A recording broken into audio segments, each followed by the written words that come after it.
আপনার সাহস তো কম না, আপনি আমার গালে কিস করে ছবি তুললেন। জানেন আমি কার মেয়ে? ভালো ভালো বলছি, আপনি এই ছবি ডিলিট করেন, নাহলে আপনার কপালে দুঃখ আছে। ভুলে উঠে পড়েছে, দাঁড়ান ডিলিট করে দিচ্ছি।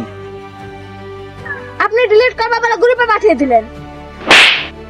আমি কিচ্ছু বুঝি না, তোদের মতো এই লম্পট ছেলেরা রাস্তায় ভালো ভাই দেখলে এই অভদ্রতা গুলো করিস। তুই ডিলিট করলি না তো দাঁড়া, তোর কি অবস্থা করি দেখ।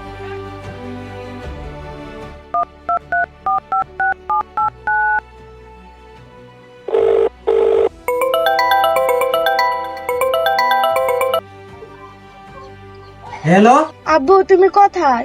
এই দেখো আমি স্কুলে এসেছিলাম, এখানে একটা অভদ্র ছেলে সবার সামনে আমাকে কিস করে ছবি গ্রুপে পাঠিয়ে দিয়েছে। আমি হলাম এই এলাকার এমএলএ, আর আমার মেয়ের ছবি তুলে গ্রুপে দিয়েছে। এত বড় অভদ্রামি করার কার সাহস হলো? মা তুই একটুও লড়বি না, ওখানে দাঁড়িয়ে থাক, আমি 5 মিনিটের মধ্যে আসছি। এই ড্রাইভার, গাড়ি বের কর। জি স্যার।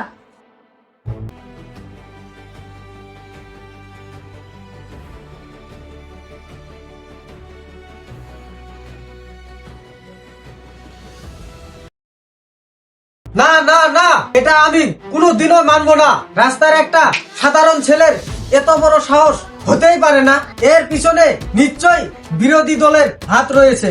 এমএলএ সাহেব, বিরোধী পার্টির হাত নাও থাকতে পারে, অন্য কিছুও তো হতে পারে।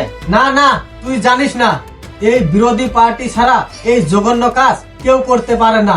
সামনে ভোট, তাই আমাকে মানুষের সামনে ছোট করে আমার সম্মান নষ্ট করার চেষ্টা করেছে, যাতে আমি ভোটে হেরে যাই।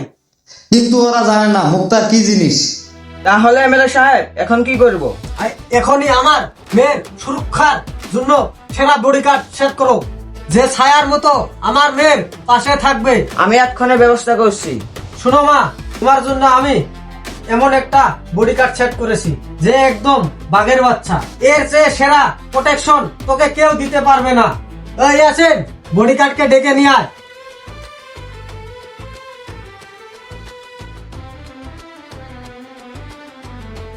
আব্বু তুমি একে আমার বডিগার্ড সেট করেছো? হ্যাঁ, কেন, কোনো সমস্যা? কিন্তু আব্বু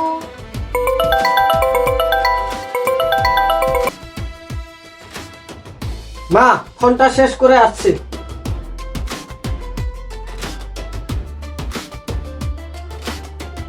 শুনে রাখ, আমি তোকে আমার বডিগার্ড হিসেবে কোনোদিনও মানবো না। এক্ষুনি এখান থেকে বের করবো। ম্যাডাম, ভুল হয়ে গেছে, একটু মাফ করে দিন না।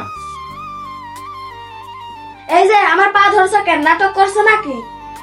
না ম্যাডাম, একদম নাটক না, ছবি ডিলিট করেছি, চাকরিটা গেলেই আমি শেষ। আচ্ছা আচ্ছা, বেশি নাটক না, উঠো এবার।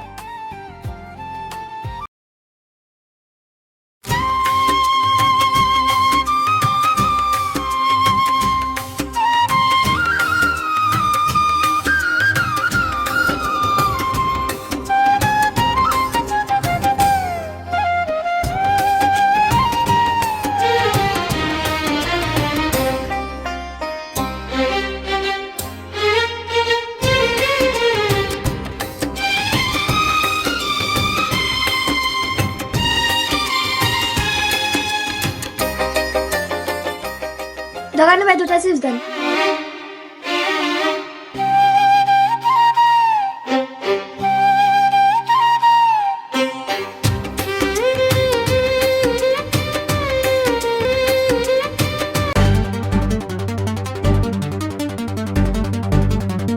ওই দাঁড়া, আজকে তো পড়তে মারতে পারলাম না।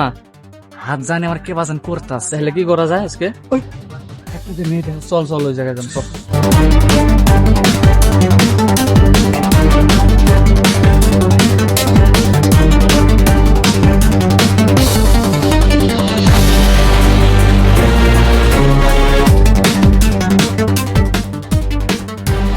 ওই পালা রে পালা।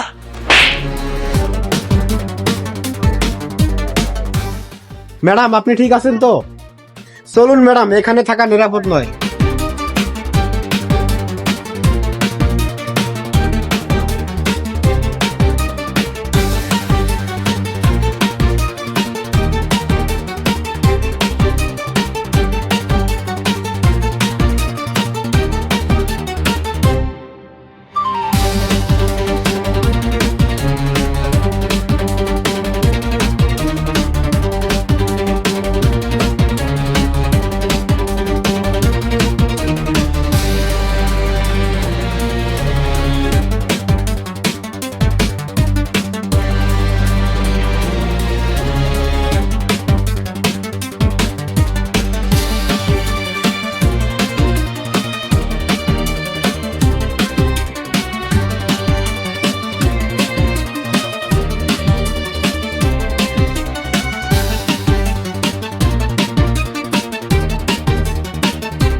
চাইলে সেদিন পালাতে পারতে, কিন্তু ছিনতাইকারীদের উপরে ঝাঁপিয়ে পড়েছো।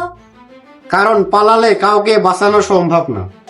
কাল যদি তুমি না থাকতে আমাকে বাঁচানো সম্ভব ছিল না।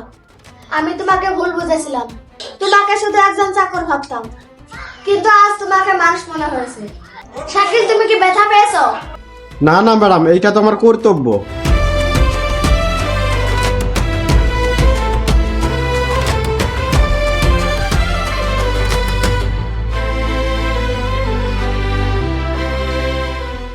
আজ বুঝলাম সব পাহারাদার বেতন দিয়ে হয় না, কিছু সম্পর্ক রক্তের চেয়েও ভালো। আজ থেকে তুই শুধু বডিগার্ড না, আমার ছেলের মতো। স্যার, আমি শুধু আমার কাজ করেছি। এমএলএ সাহেব, আমার দায়িত্ব শেষ, আমি এখন আসি।